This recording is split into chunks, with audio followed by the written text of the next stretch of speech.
வணக்கம். இந்த வார எபிசோட் கொஞ்சம் இன்ட்ரெஸ்டிங்காகவே இருக்க போகுது. பொதுவா வெள்ளித்திரையில பெரும்பாலான படங்கள்ல வில்லனை ஹீரோவா காட்டுறதும் அந்த வில்லனை பிடிக்க முயற்சிக்கிற போலீஸ வில்லனா சித்தரிக்கிறதும் ரொம்பவே இயல்பான ஒண்ணு. ஆனா நிஜ வாழ்க்கையில போலீஸ் தான் என்னைக்குமே ரியல் ஹீரோ அப்படிங்கறத இந்த கதை நமக்கு உணர்த்துது.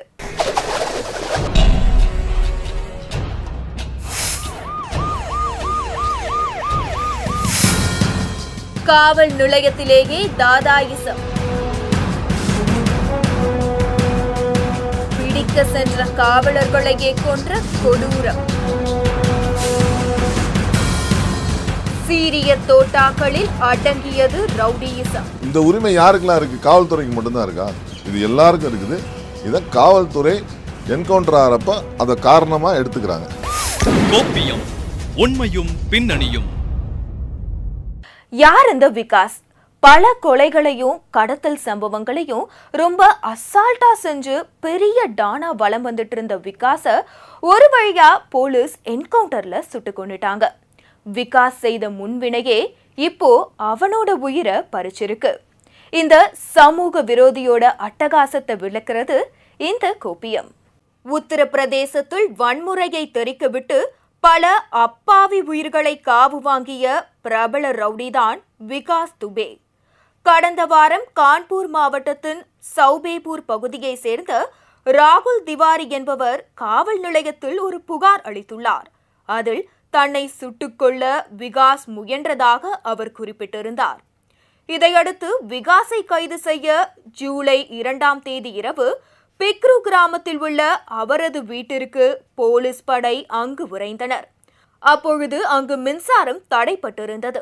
விகாஸின் வீட்டிற்கு முன்பு ஒரு ஜேசிபி இயந்திரம் நிறுத்தப்பட்டிருந்தது.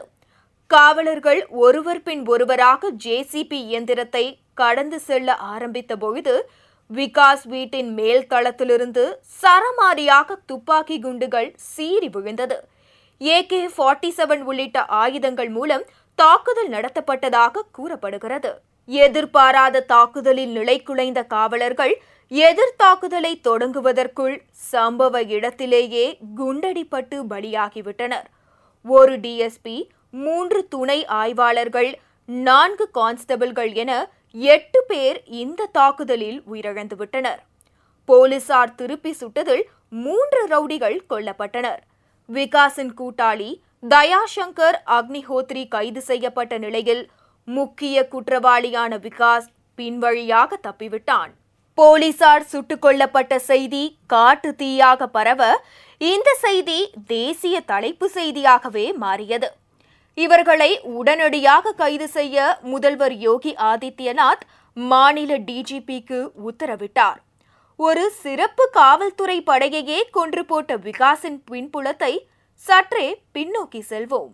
1990 ஆரம்பித்து கொலை, ஆட்கடத்தல், கலவரத்தில் ஈடுபடுதல் என 60க்கும் மேற்பட்ட குற்ற வழக்குகள் விகாஸ் மீது உண்டு. 2001 பாஜக பிரமுகர் சந்தோஷ் சுக்லாவை காவல் நிலையத்தில் வைத்து சுட்டுக் கொன்ற சம்பவத்திற்கு பின்னர் பெரிய அளவில் தாதாவாக உருவானார் விகாஸ். அந்த காலகட்டத்தில் லல்லன் பாஜ்பாய் எனும் ரவுடி இருந்தார். இருவருக்கும் இடையில் தொழில் போட்டி உச்சமடைந்த நிலையில் 2001 அக்டோபர் மாதம் ஒன்றில் லல்லனை கொல்வதற்காக அவரது வீட்டை விகாஸும் அவரது கும்பலும் முற்றுகையிட்டனர்.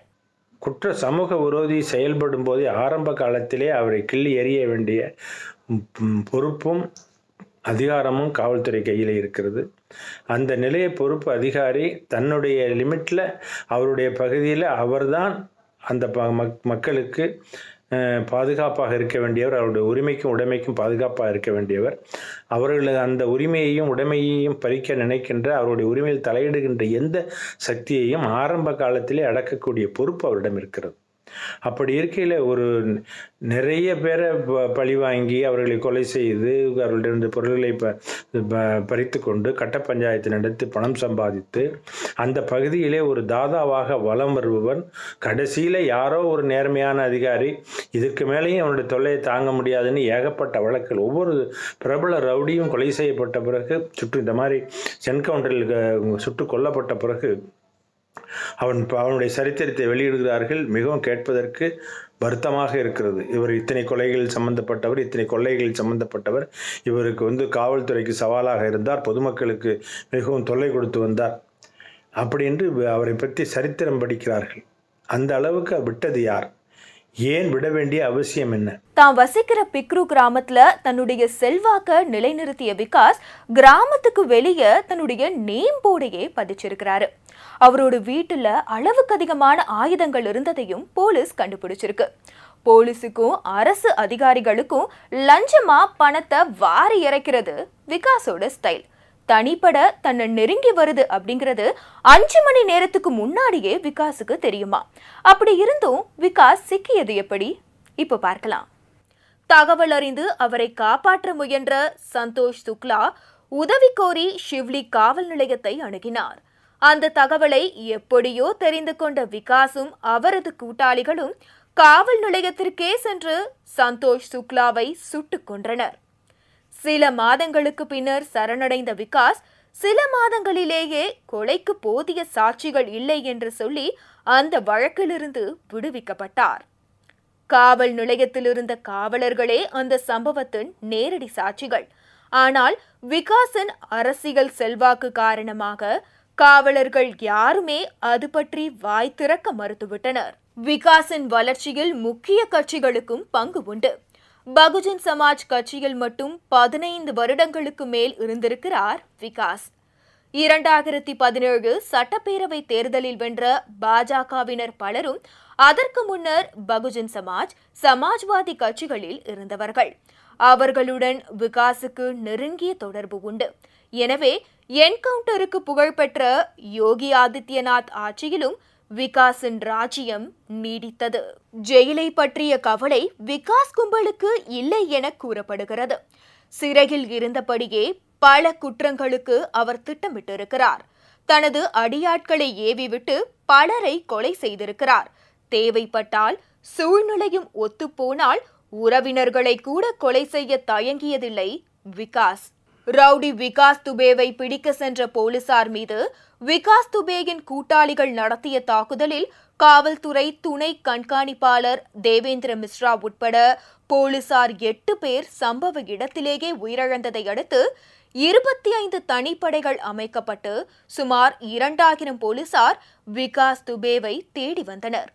நாடு முழுவதும் பெரும் அதிர்வலைகளை ஏற்படுத்திய இந்த விவகாரத்தில் தொடர்புடைய முக்கிய குற்றவாளியாக கருதப்படும் விகாஸ் துபே தலைக்கு ரூபாய் 5 லட்சம் பரிசு வழங்கப்படும் என உத்தரப்பிரதேச மாநில போலீசார் அறிவித்திருந்தனர். இந்நிலையில் மத்திய பிரதேச மாநிலம் உஜ்ஜைன் நகரின் பிரபல மகாகால பைரவர் கோவிலுக்கு வந்த விகாஸ் துபே கைது செய்யப்பட்டுள்ளார்.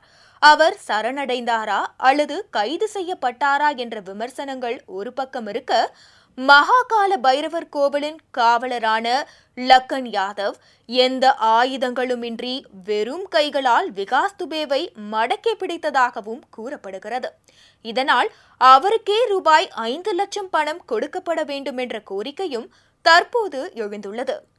யாரும் யாரோட உயிரையும் எடுக்க முடியாது, இதுதான் அடிப்படை உரிமை. இந்த யாரும் உயிரெடுக்க முடியாதுன்றப்ப எப்படி இவங்க மட்டும் என்கவுண்டரில் உயிரெடுக்கிறாங்கன்னு பார்த்தால், சட்டம், அதாவது இந்திய தண்டனை சட்டம் இருக்கு இல்லைங்களா, அதில் 96 பிரிவு 96லிருந்து 106 வரைக்கும் ரைட் டு ப்ரைவேட் டிஃபென்ஸ், தற்காப்பு உரிமை அப்படின்னு சொல்லுவாங்க. அந்த உரிமை கொடுத்துருக்காங்க. 96 இது எக்ஸப்ஷன். எப்போ நீங்கள் இன்னொருத்தர் உயிர் எடுக்கலாம் அப்படின்னு சொல்லக்கூடியது. இது ரைட் டு ப்ரைவேட் டிஃபென்ஸ் தான். என்கவுண்டர்னு ஒரு வார்த்தையோ என்கவுண்டர் ஒரு சம்பவமோ கிடையாது. இந்த உரிமை யாருக்கெல்லாம் இருக்குது? காவல்துறைக்கு மட்டும்தான் இருக்கா? தற்காப்பு உரிமை இல்லை, இது எல்லாருக்கும் இருக்குது. இதை காவல்துறை என்கவுண்டர் ஆகிறப்ப அதை காரணமாக எடுத்துக்கிறாங்க. ஆனால் அந்த தற்காப்பு உரிமை என்ன சொல்லுது? ஒரு மனிதன் தன்னோட உயிரையோ இல்லை உடமையோ இல்லை யாரோட இன்னொருத்தரோட உயிரையோ இன்னொருத்தரோட உரிமையை எடுக்கிறப்ப பார்த்துட்டு இருந்தான்னா அவனுக்கு கிடைக்கிறது என்னது? அவனை தன்னை பாதுகாத்துக்கூடிய அவனுக்கு உரிமை இருக்கு இல்லையா, அந்த உரிமையின் பேரில் அவன் இன்னொருவரை தாக்குதல் செய்கிறான், ஒரு ஃபோர்ஸை பிரயோகப்படுத்துகிறான். அந்த ஃபோர்ஸு எந்த அளவு இருக்கணும், எவ்வளோ மைன்யூட்டாக இருக்கணும், எப்படி நடக்கணுன்றது தான் சட்டங்களும் உயர்நீதிமன்றங்களும் உச்சநீதிமன்றங்களும் பல தீர்ப்பில் வரையறை பண்ணியிருக்கிறாங்க. ஸோ இந்த உரிமை இந்த என்கவுண்டர்ன்றது வந்து ஒரு தற்காப்பு உரிமை தான். இது காவல்துறைக்கு மட்டும் கிடையாது, இது சாதாரண மனிதன் எல்லா மனிதனுக்கும் அடிப்படையிலே இருக்குது.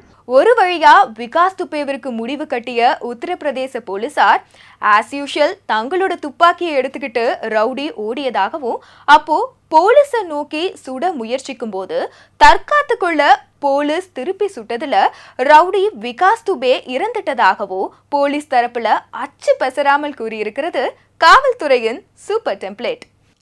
தனிப்படை காவல்துறையினர் விகாஸை கைது செய்து அழைத்து வந்த போது கார் விபத்தில் சிக்கியது. இதனால் விகாஸ் துபே காவல்துறையினரை தாக்கிவிட்டு தப்பி ஓட முயன்றபோது அவரை சிறப்பு போலீஸ் சூப்பரண்ட் தினேஷ்குமார் தலைமையிலான காவல்துறையினர் என்கவுண்டரில் சுட்டுக் கொன்றனர். இந்த என்கவுண்டருக்கு தலைமை தாங்கிய சிறப்பு போலீஸ் சூப்பரண்ட் தினேஷ்குமார் தமிழகத்தை சேர்ந்தவர் என்பது தெரிய வந்துள்ளது. அவரது சொந்த ஊர் சேலம் மாவட்டம் கொளத்தூர் அருகே மலையடிவாரத்தில் உள்ள லக்கம்பட்டி ஊராட்சிக்கு உட்பட்ட சின்னதண்டா ஆகும். உத்தரப்பிரதேச மாநிலத்தில் யோகியின் ஆட்சியில் சமூக விரோத செயல்கள் முடிவுக்கு கொண்டு வர பல கடுமையான நடவடிக்கைகளை முதல்வர் எடுத்து வந்தாலும் கான்பூரில் காவலர்கள் கொல்லப்பட்ட சம்பவம் அதை கேள்விக்குறியாகி இருக்கிறது என சிவசேனா நாளிதழான சாம்னா மிக கடுமையாக விமர்சித்திருப்பது இங்கு கவனிக்கப்பட வேண்டிய ஒன்றாக உள்ளது. கணக்கில்லா கொலைகளை செய்துவிட்டு சமீபத்தில் வெளியான மாநிலத்தின் டாப் 10 பட்டியலில் விகாஸின் பெயர் இடம்பெறாமல் போனது எப்படி என்ற கேள்வியும் எழுகிறது. அரசியல் செல்வாக்கு ரவுடிகளுக்கு கேடயமாக இருப்பதால் அவர்களை கைது செய்வதில் போலீசாருக்கும் சிக்கல் உள்ளது. ரவுடிகளும் காவல்துறையினருக்கு பணத்தை வாரி இறைப்பதும் அதை கூச்சப்படாமல் காவலர்களும் வாங்கிக் கொள்வதால் சட்டம் ஒழுங்கு சீர்குலைகிறது என்பதை பிறர் சொல்லி நாம் அறிந்து கொள்ள தேவையில்லை. कथित तौर पर पुलिस के डर से 3 जुलाई के बाद से ही पलायन कर चुके हैं, जबकि कुछ घरों में महिलाएं और बच्चे हैं लेकिन पुरुष सदस्य नहीं हैं।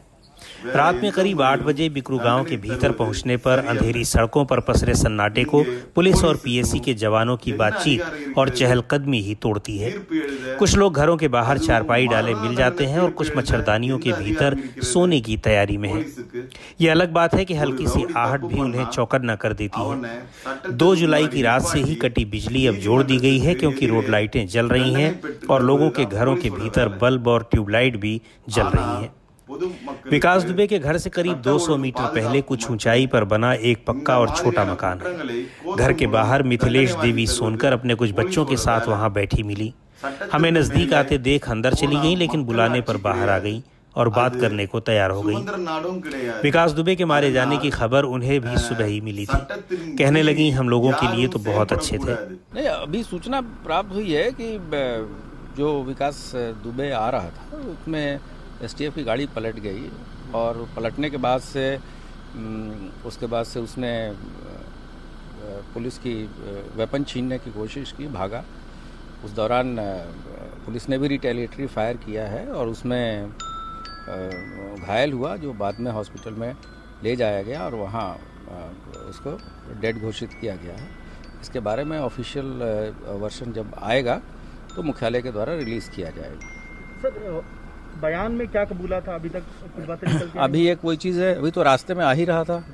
अभी यहाँ पूछताछ कहाँ हुई थी? पूछताछ के बाद अभी इसके बारे में ऑफिशियल बयान जारी किया जाएगा। एक्सीडेंट में क्या लापरवाही रही, क्या इन चीज़ों को भी देखा जाएगा? ये अभी जब ऑफिशियल वर्जन जारी किया जाएगा उसमें सभी चीज़ें रहेंगी। सर, जिन पुलिसकर्मियों को गिरफ्तार கடந்த 30 ஆண்டுகளில் 5க்கும் மேற்பட்ட கொலைகள், கட்ட பஞ்சாயத்துகள், ஆள்கடத்தல் என கேங்ஸ்டரான விகாஸ் அனைத்து கட்சிகளுக்கும் நன்கொடைகளையும் அதிகாரிகளுக்கு லஞ்சங்களையும் கொட்டி கொடுத்து 60,000 கோடி சொத்து குவித்த விகாஸ் கடைசியில் காக்கிகளின் குண்டுகளுக்கு இரையாகி வெறும் 6 அடி நிலத்தில் அவனுடைய ஆட்டத்திற்கு முற்றுப்புள்ளி வைத்துள்ளது உத்தரப்பிரதேச காவல்துறை. இந்த மாதிரி என்கவுண்டர் கில்லிங்கில் யாரோ ஒருத்தர் பார்க்குறாரு, ஏங்க அவர் சும்மா தாங்க சுட்டுட்டாங்க அப்படின்னு புகார் இருந்தால் டைரெக்டாக கொலை வழக்காக அதை பதிவு செய்கிறதுக்கு நீதிமன்றம் அனுமதி அளித்திருக்குது. சாத்தான்குளம் சம்பவமும் பார்த்துருக்கோம், 302 பதிஞ்சதை. இது போக நிறைய வழக்குகள் இருக்குது. யூபியிலே நிறைய கேஸ் வந்து 302ல் பதிவாகிருக்குது. ஆனால் புகார் சொல்லணும். ஸோ நம்மளோட உரிமைகளை நம்ம தெரிஞ்சுக்கணும். இந்த மாதிரி என்கவுண்டர் சம்மந்தப்பட்டதில் அப்பாவிகளையோ இல்லை உண்மையிலே அந்த மாதிரி நடைபெறாமல் போலீஸ் நாடகமாடி கொண்டு இருந்தாலோ நாடக என்கவுண்டர்லேயோ பொதுமக்கள் வந்து விரைந்து வந்து புகார் கொடுக்கணும். அந்த புகாரின் பேரில் தான் நீதி உங்களுக்கு கிடைக்கும். இன்னொன்று, எல்லாருக்கும் அந்த உரிமை இருக்குது. என்னை பாதுகாத்து கொள்ள முதல் பெரிய உரிமை எனக்கு இருக்குது. அதனால் என்கவுண்டர்ன்றது போலீஸுக்கு மட்டும் இல்லை, அதே மாதிரி என்கவுண்டர் நாடக என்கவுண்டராக இருந்தால் அதை வந்து நீங்கள் வந்து கண்டிப்பாக புகார் செய்து அது தீநாட்டு வழக்காக பதிவு பண்ண வேணும்னு கேட்டுக்கிறேன். உத்தரப்பிரதேசத்துல துப்பாக்கி கலாச்சாரம்லாம் ரொம்பவே சர்வசாதாரணமா. இங்க நம்ம கடையில போய் பால் பாக்கெட் வாங்குற மாதிரி அங்க இருக்கிறவங்க கண்ணையே ரொம்ப ஈஸியா வாங்குறாங்கன்னு அங்க இருக்கிற போலீஸ் தரப்புல இருந்தே சொல்றாங்க. அங்க நிலைமை இப்போ அப்படிதான் இருக்கு. இது மட்டும் இல்லைங்க, விகாஸ் துபே மாதிரி வேற எந்த தாதாவும் உத்தரப்பிரதேசம் மட்டும் இல்ல வேற எங்கேயுமே இனிமே உருவாக கூடாது அப்படிங்கிறது தான் நம்ம எல்லாரோட விருப்பமா இருக்கு.